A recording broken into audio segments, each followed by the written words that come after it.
You never really know, at least for me, I never really know what I'm gonna find. I think they'll like urinate or excrete a lot of fluid when you catch them. Sometimes. Yeah, there we go, a little bit. Not too much, but yeah, cool. All right, little toad here. We are close to water, so he did excrete a little bit, but he'll be fine. Another toad, so I already caught one. We're not gonna catch this guy, but yeah. All right, so here's the water in Eaton Canyon right now, and there's sort of a trail. I think it starts off to the right, but yeah, we're gonna go up and find the waterfall. We have our third toad of the night. Lots of toads at Eaton Canyon. All right, there's a toad number 4. I'd have to stop counting toads eventually. A lot of these guys here. All right, this is Eaton Canyon Falls. It's a gorgeous waterfall. Very big and popular too, but right now I'm here at nighttime and there's really no one here. So I have this whole pool to myself. Into the pool, not crazy deep, you know, but yeah, it's right below this waterfall. It's pretty rad. Here we go. Woo! All right, I figure that's a reasonable angle. So yeah, I'm gonna tell a story, but first of all, I want to let y'all know there's a lot of really cool wildlife you can find here at night if you don't go out. One of them is glowworms, so I haven't seen any today, but I'll put a picture in of one that I saw at Mount Lukens, like near the trailhead, actually not at Mount Lukens. But I've seen them more in Los Padres, and they're very cool little critters, you know. So thought I saw something there, but yeah, so you can see glowworms here. They're like they're related to fireflies, I think, and they glow with these neon lights. And in Los Padres, I've seen them out near the Rock Garden at night. I've seen them near Nabbs Castle on the Snyder Trail, which was a really, really cool spot back in the day. So look out for glowworms while you're here. And yeah, so the story I'm going to tell y'all is one about running at night and kind of being aware of the lighting. So in 2020, I forget the date, my friend Juliet had a birthday, and it was her birthday, so I remember that. But yeah, so it was pretty wild. What I was doing was I was running out from the Dillon Divide on the road that goes up to Mendenhall Ridge, and I had just started when I heard like a loud thud, you know, and I looked back and there were some lights.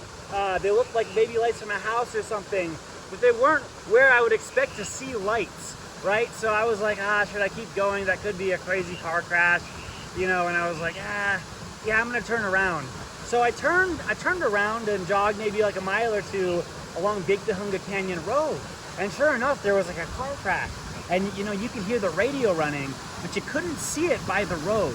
You know, you couldn't at all. And so like, I was like, holy cow. And there were a few people driving by on occasion. As I was jogging back, I tried to stop them.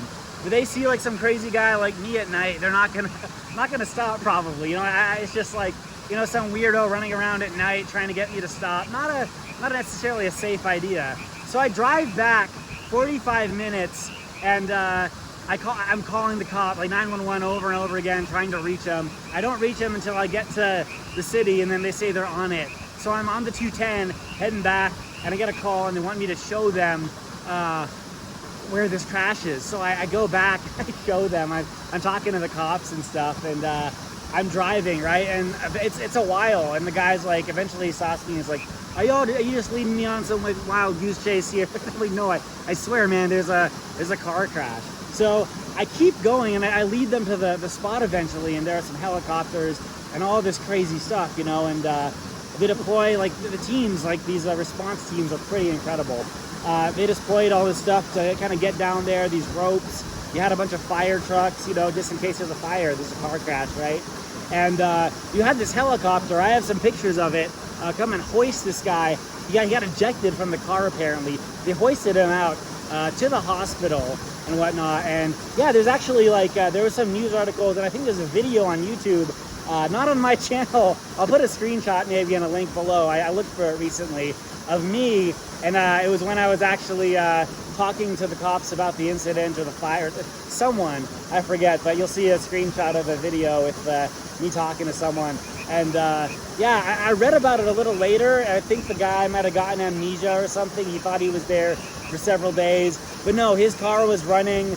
I ran back to the I drove back. I drove back and I called them to the 210 and everything. But the weird thing is that when we got there, the car was not running anymore. So like, you know, you could hear the radio playing and the lights were on when I was there.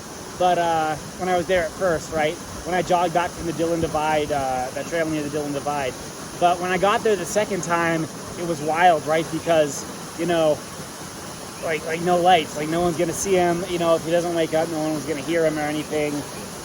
So yeah, it's a reminder. This might have been a little bit of a rant, but be safe, right? Be safe outdoors, especially when you're driving on these windy roads at night, because I'm not always gonna be there running around to notice you've crashed your car. So yeah, be a safe driver and be responsible. I feel like before I go, I gotta get some good nighttime cinematography of Eaton Falls, which is still flowing pretty hard. You know, I appreciate this and this huge pool I got to myself right now. All right, starting to see the little toads again. Further out of the canyon, and yeah, pretty cool. All right, I got a few pictures of this guy. He's moving around all kinds. Well, not too much actually. I think I kind of got him cornered here, I guess. Okay, I'm out of the canyon, and yeah, that was pretty nice. I might do a few more videos like this where I go somewhere, you know, that may be sort of a popular trail during the day, but more secluded at night, and you know, see what's out there and tell some stories. I was thinking of some other good ones, and I got some nice ones about some black bears, a mountain lion, cool experience, you know. I have some other stories in mind that I'd like to tell, so I'm gonna perhaps make a few more videos like this, and yeah,